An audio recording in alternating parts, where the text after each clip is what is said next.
ebino nga bikyaliwo bito munnange entalo mbayimbi bikyagenda mu maaso nyingi nnyo ayo tuvudde eri tukiridde no yeso tuba tugivuddeko nekyo oyinza okukola kikimu obanga gwe gusoose okujja ku channel eno bambi genda wano wansi osubscribing kubanga onosubscribinga ojja kuba atolina ettafali lyotugaseeko amannya n'eddoboozi I'm the one the king of TV bampita King Smith era nga wano wenyini ku Celeb Jazz wonsanga just go down and subscribe tulenge nga tugenda ekintu kino mu maaso nga twakuliddako ku story y'abayimbi basinkana wali ku UPRS waliwo abantu bangi nnyo naye abayimbi bano bagaana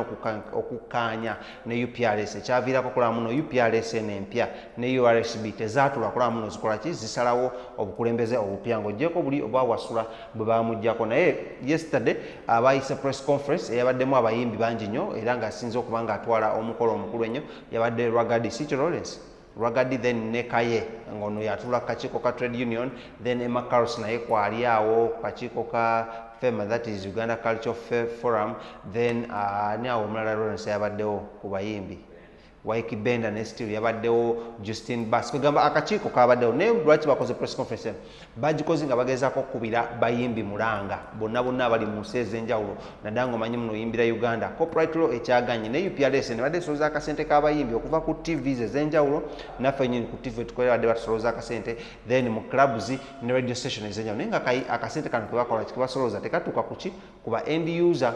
that is bananyini music oshagede bunyo so onakuleggulo because oli bagenda okusalawo ne bigaana onakuleggulo basaze bakoleka press conference basobola okubira abayimbi bonna n'omulanga okujja okwewandiisa okuva mu ggwanga lya Uganda yonna gye muli kasobola nga okimanyi oli muyimbi muna Uganda babakubidde omulanga basobola okujja okuba nga beewandiisa basobola okuba nga music waabwe basobola okuba nga bamufunamu akasente kubanga covid ono abayigiriza ekintu kinene nnyo in terms of kufuna akasente okuva mu creative arts okitegedde okuva mu bintu ebyokola ng'obijja mu mutwe okitegera bunyo bakyenjogerako so natulaba ng'olina kyaliwo nga muyimbi ng'omanyi gyali kyenyinza oga kiki mukubira akasimu mugamba agende ku UPRS esangibwa Sejjawali ebukoto asobola okuba nga yeewandiisa naye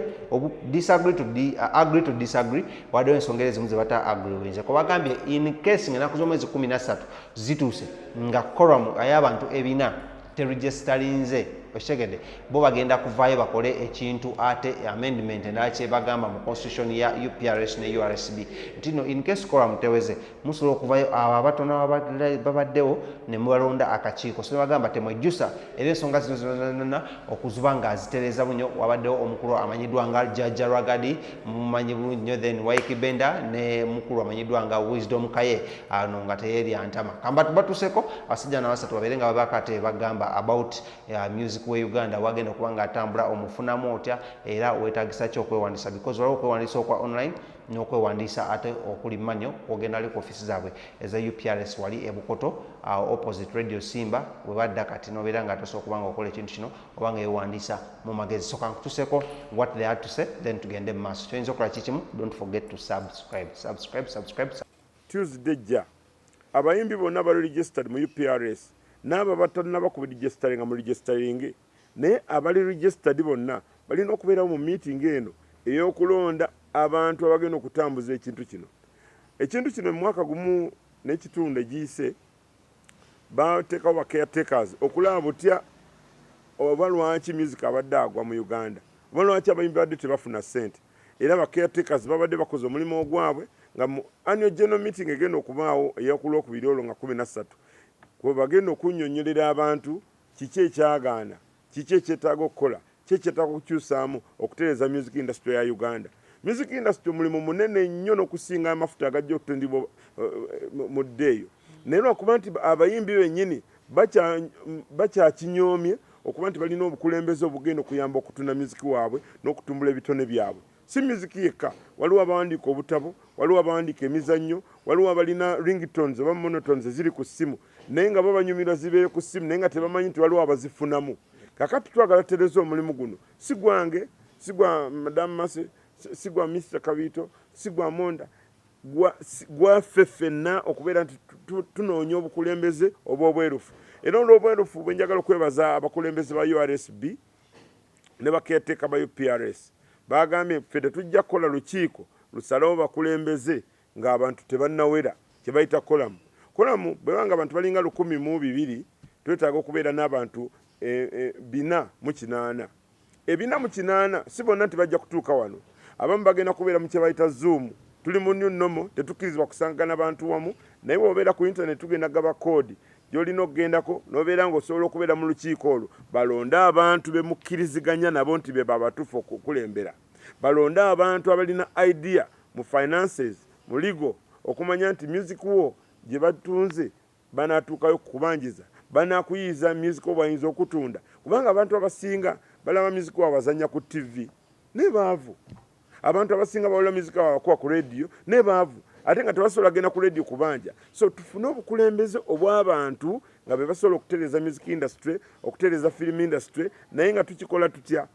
mmwe kennyini ba stakeholder nziramu omulanga guno ba stakeholder nti oli muyimbi olina okubeera registered okubeera nti government emanya nti ono ye muyimbi waffe gwe tulina abasinga eyo muyimba kunyumirwa ne mwerabira nti guno mwatuuka mu mulimu ennyimba ze muyimba business era gwe oba nga tofuddeeyo waliwo azifunamu naye mulundi guno mbadde nsaba abayimbi mwenna abagamba nti muli registered n'abagamba nti baagala okubeera registered nga 13 nkiddamu nga 13 October bambi mujje tukole meeting eno tulonde mu bwerufu abantu abagenda okukulira ekintu kino kibeere nga kitambula bulungi saagala kwogera bingi nnyo njagala bwebaza kuba nti abasinga tebakitegeera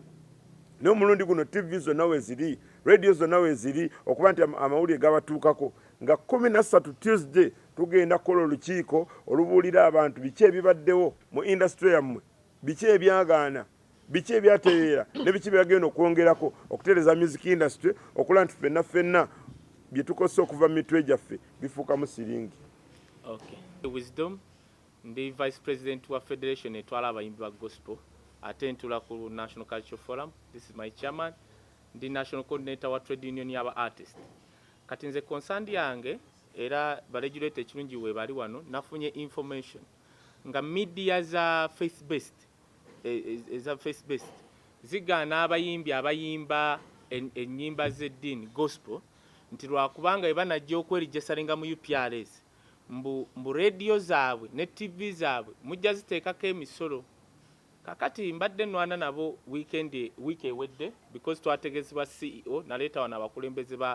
benkulembera nabo nga mbagamba bwe nti era njagala okubagamba etteeka liri nti bw'oba okozesa music publicly olina okusasulayo omusolo. Kakati ekyembi bwano bwe bagusolooza bajja guwa ba members. Kati mu abayimbi ba gospel abali eyo nze mmanyi babakanga media ezaffe ez'abalokole oba ezaziri face based nti temujja kwewandiisa mu UPRS lwa nsonga bwe muneewandiisaayo tetujja kuba music wammwe. Ekyo kikyamu era tukivumirira. Naye era wonooba tozze kwewandiisa mu UPRS etteeka liwa bano aba UPRS okusolooza ssente buli akozesa music publicly naddala ku media nga olaba mu hoteri. Kati bwe banaasolooza ssente ezo bajja ziwaffe bammemba ng'ate gwe mwattu gwe music wasobola okuba nga yali mu rotation ku buli media naye nga munaye tolina kasente k'ofunamu.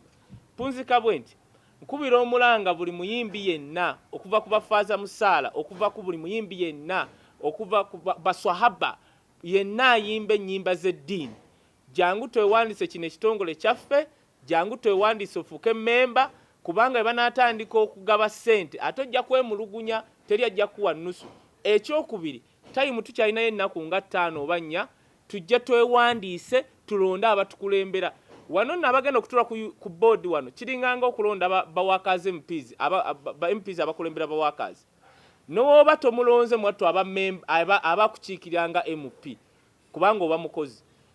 oba tewenyize mu process eno eronda abakulembeze batula ku board era bajja kukiikirira bateekeyo ebirowoozo wadde tewamulonda oba wadde toli memba nga gwe artist. So mbakubira omulanga mwenna abayimba ennyimba z'eddiini mujje twewandiise tuinvolvinge mweno process kubanga bannange mukimanyi nti nno tulivinga life of denial bakuba music waffe ku ma TV ne ku ma radio naye nga amazima gennyini tuli baavu. Kati government yavuddeyo eri willing baregulator bali willing okulaba nga eno industry etereera bwe tuva wano ate tugenda kubakana n'omulimu omulala ogw'okukendeeza piracy wano mu Uganda. Kati kasooke tutereeze kino we kiggwa tudde ku piracy kitegereka. Kati process eyo nga gwe artist gyenyigeemu kubanga tewajja kuyimba buyimbi wonoofa ogenda fuuka mugugu ng'ofudde tesobola kutwala na mulambo gwo gy'osula kubanga gy'osula wabi nnyo ng'ofudde n'abaana bo bafuuke migugu bambi tuyamba oleme fuuka mugugu ng'ofudde nga twenyigira mu bintu gavumenti byetuteereddewo funa ssente nga gwe artist. Bino ebintu biri international buyimbi yenna ali international ne Kenya genda ke Kenya nze mbalaba abamu muri mikwano gy'aba Harmonize baani olabe engeri gye bikolebwa Kenya lwaki Harmonize yava mu ghetto mugagga nga yakatandika okuyimba nga gwe omuyimbi ali wanayimbidde emyaka 10 obala mu myaka 10 naye ng'osula mu ghetto sigisulamu ng'osanyuse ngafa abagisulamu naye nga tuvimba nga tuyinawo ke tuyinawo naye nga gwe ogisulamu lwa mbeera nga mbi so mbakubiriza banaye twenyigire mu zino ennaku ezisembayo. Thank you.